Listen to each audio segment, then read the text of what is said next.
Hello everyone, in this video we'll be picking up where we left off in section 8.8 with improper integrals. So subsection 2 here is improper integrals with infinite discontinuities. So recall that a function is said to have an infinite discontinuity at x equals c if when from the right or left the limit as x approaches c is negative infinity or positive infinity.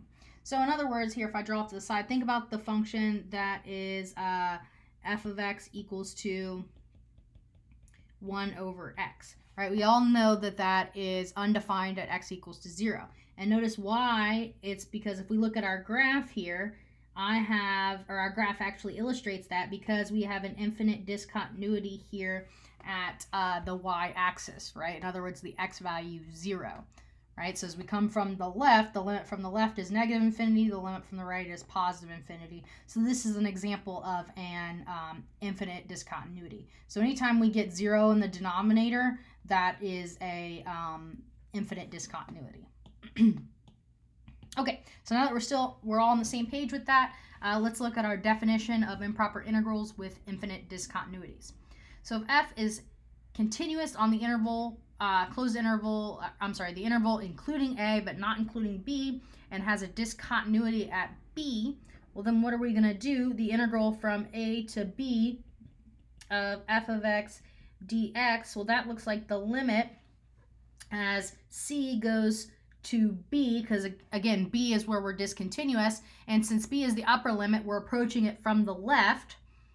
And then we take the integral from a to c of f of x dx. This is very similar to what we did in the infinity example, except now we're looking at left and right hand limits because we have some particular value that is the troublemaker. Okay, so say f is continuous on the interval starting at a but not including a and up to b including b, and has a discontinuity at x equals to a.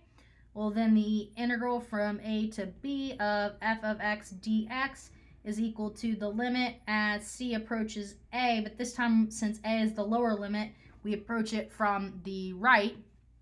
Right, just think about this is a and this is b. We approach it from the left here, or if we're approaching a, we approach it from the right. That's why I get those plus or minuses there. And then it's the integral from c to b of f of x dx. So if f of x is continuous on the closed interval from a to b, except at some intermediate value between a and b, some c value in the middle, which f has an infinite discontinuity, then what can we do? Well, the integral from a to b of f of x dx can be split up into the integral from a to c. Remember, c is the bad guy. C is where the discontinuity is. So I can break it up into this integral from a to c, and then from c to b. And then remember that c is the bad guy, so I can take the limit as here, let's do a different route. So d goes to, since it's the upper limit here, we're going to go c from the left of the integral from a to d of f of x dx.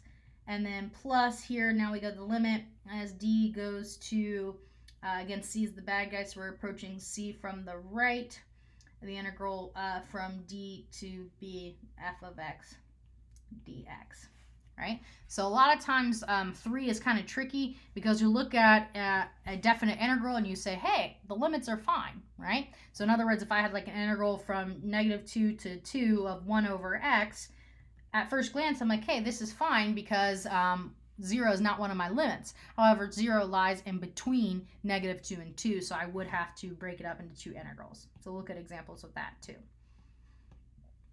So in the first 2 cases, again, if the limit exists, then that means that the integral exists, right, as a finite area. In the third example, or in the third case here, when I have 2 different integrals, if just one of those limits diverges, then the whole thing diverges. Okay, so let's do an example here. Evaluate the integral from 0 to 1 of the cube root of x dx.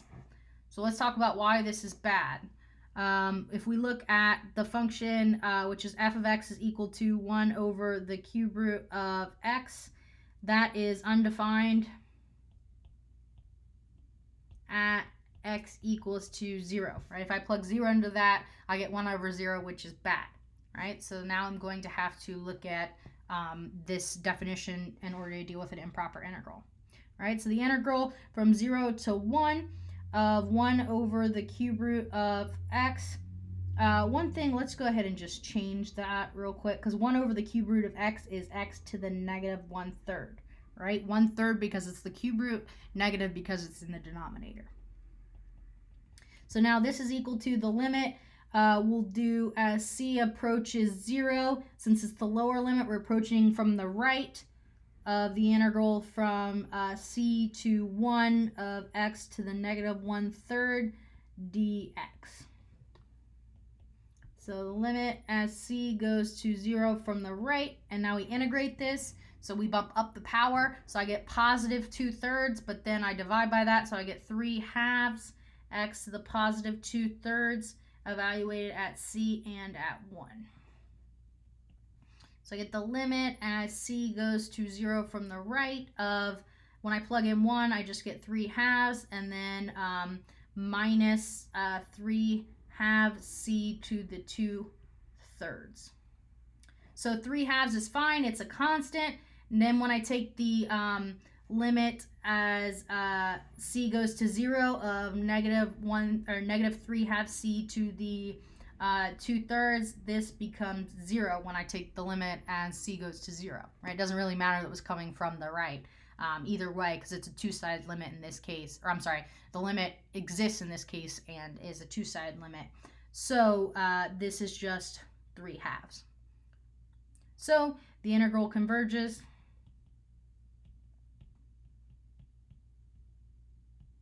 to 3/2.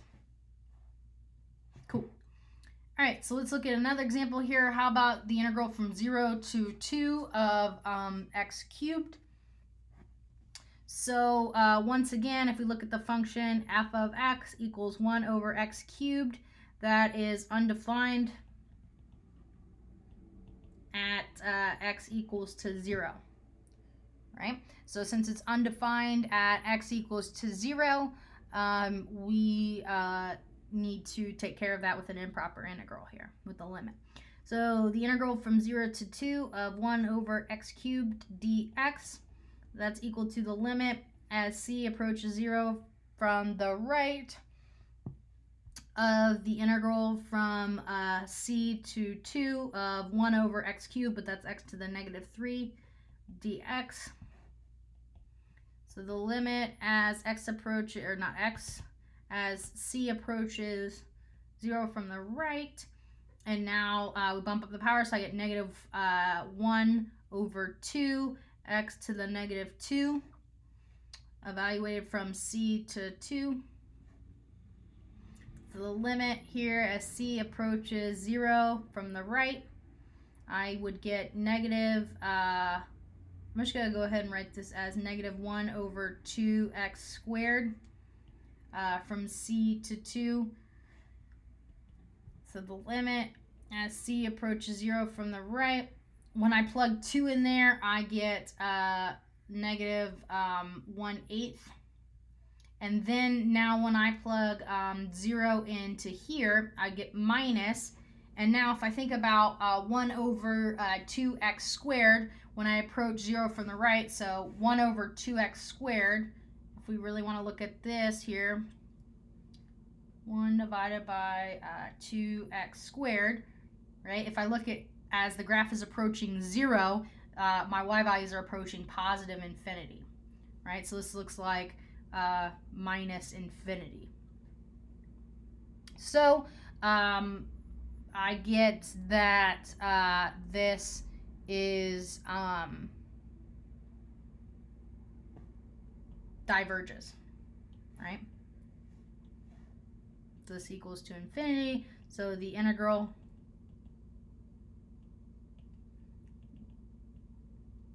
diverges. And this should actually be a plus because I subtracted a negative, so that's why it should be a plus right here. So I added infinity, so in other words, this whole thing is infinity, so I get that the integral diverges. Okay, all right, so next example here. the integral from -1 to 2 of 1 over x cubed. Right, so here's one of these examples where if I look at the two limits, right, when I plug in -1, that's fine. If I plug in 2, that's fine. But what value isn't fine? 0 isn't fine, right? And 0 lies between -1 and 2. Right, so f of x equals 1 over x cubed is undefined at x equals to 0, right? So what do I need to do? I need to break up this integral from -1 to 2 of 1 over x cubed dx into the integral from -1 to 0 of my function, which is 1 over x cubed dx, and then I go from 0 to 2 of 1 over x cubed dx. And now I have to evaluate both of these limits, right? I have to do both of those limits, and if one of those limits is infinite, then the whole thing is divergent. But if you notice, if we look back here, this is 1 over x cubed. 1 over x cubed we actually just did, right? The integral from 0 to 2 of 1 over x cubed, that's this one right here, and we said that that diverges, right? So this diverges by example 8, or sorry, this is example 8, example 7. So the whole thing diverges. Because if one of those pieces, if one of those two integrals diverges, then this whole integral from -1 to 2 of 1 over x cubed dx diverges. Okay, so let's look at one more here. Let's look at the integral from 0 to infinity of the square root of 1 over the square root of x times x plus 1. So this one has two different reasons why it's an improper integral. The first one is I have an infinite limit, right? And what else is true? At x equals to, let's see here, to evaluate it,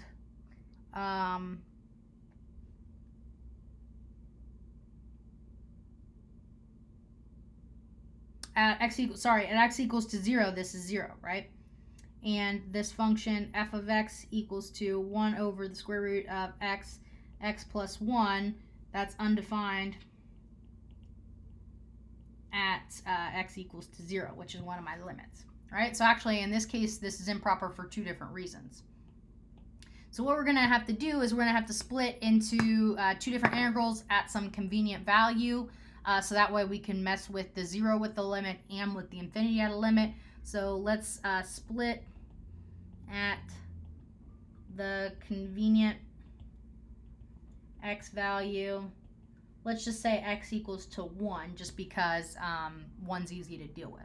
Right, so this integral from 0 to infinity of 1 over the square root of x times x plus 1 dx will split up into the integral from 0 to, let's say, 1 over the square root of x plus 1 dx plus the integral from 1 to infinity of 1 over the square root of x times x plus 1 dx. So for the first integral, remember the 1 is fine, but the 0 is not. So I look at the limit as c approaches 0. Since it's the lower limit, we're approaching from the right. The integral from c to 1 of 1 over the square root of x times x plus 1 dx. And then plus, now it's the infinite limit. So the limit as b goes to infinity of the integral from 1 to b of 1 over the square root of x times x plus 1 dx. Okay, so in both cases, we're going to need we're going to need to find the antiderivative of this function, 1 over the square root of x times x plus 1, in order to plug in the limits and in order to find the definite integral. So let's find the antiderivative, because we're going to have to work a little bit harder for this antiderivative. It's not an easy one. So we're going to look at the integral of the square root of x x plus 1 over 1 dx. So this is actually going to be a u substitution, but this is like a u substitution with like a back substitution. And you'll see what I mean. So I'm going to let u equal to the square root of x. If I do that, then du, the derivative of this, is 1 over 2 the square root of x. And dx. So that means that dx is equal to 2 square root of x du.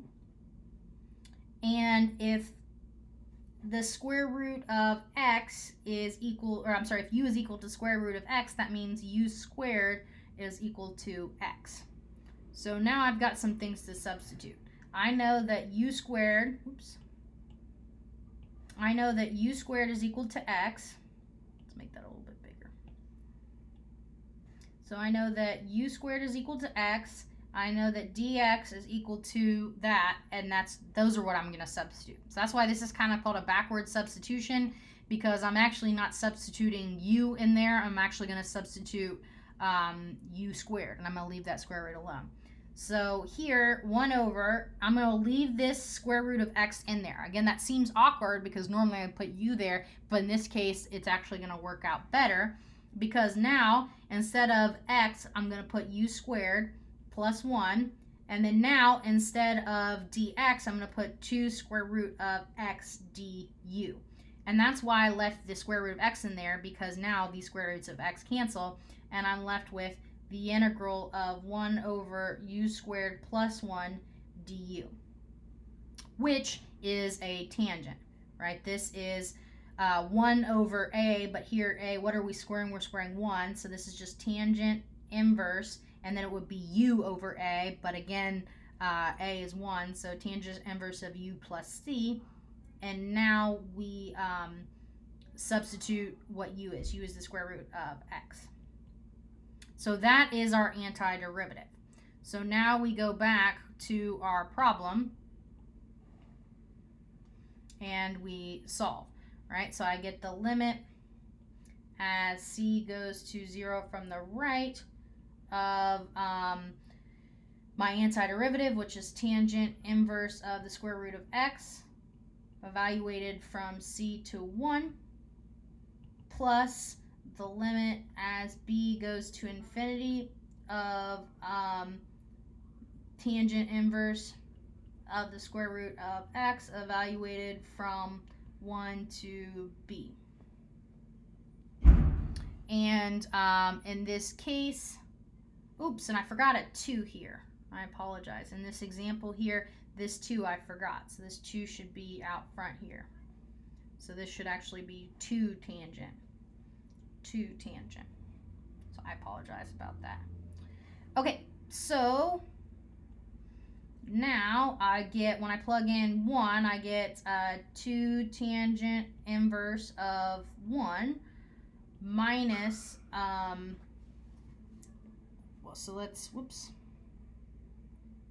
back up here. We need to put my limit. So the limit as c goes to 0 from the right of 2 tangent inverse of 1 minus 2 tangent inverse of radical c,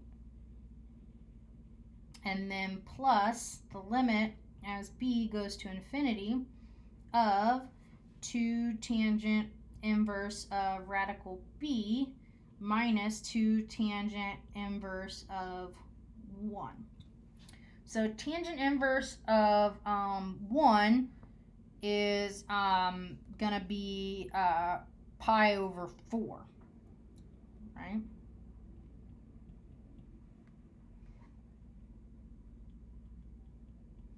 And then these limits we have to evaluate. So the limit as c goes to 0 of tangent inverse. So remember, what does tangent inverse look like?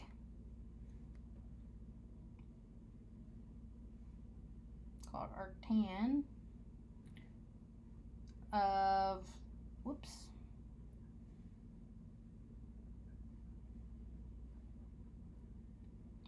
what happens when I go to 0?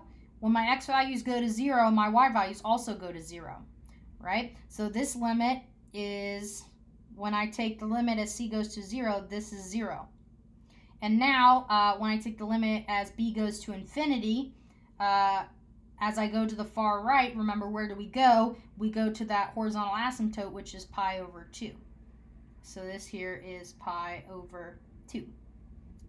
So writing all that out, I get 2 times pi over 4 minus 2, and then we said tangent inverse as we go to 0 was 0, plus 2 times, we said tangent inverse as b goes to infinity is pi over 2, minus 2, and then we said tangent inverse at 1 is pi over 4. So I end up getting pi. Right, so the integral converges to pi.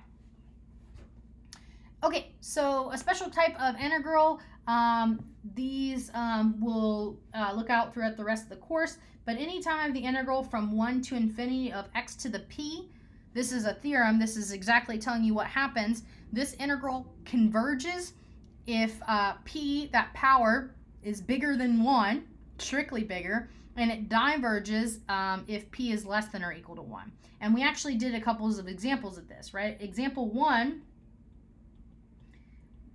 was the integral from, let's go all the way back up to the top here. Example 1 was 1 over x, and we saw that that diverged, right? So the integral from 1 to infinity of 1 over x dx diverges. And notice, what's p in that case? P is equal to 1. That's the power, right? And that is exactly what this theorem says, is that if it was equal to 1, then it should diverge, and that's what we found. Example 2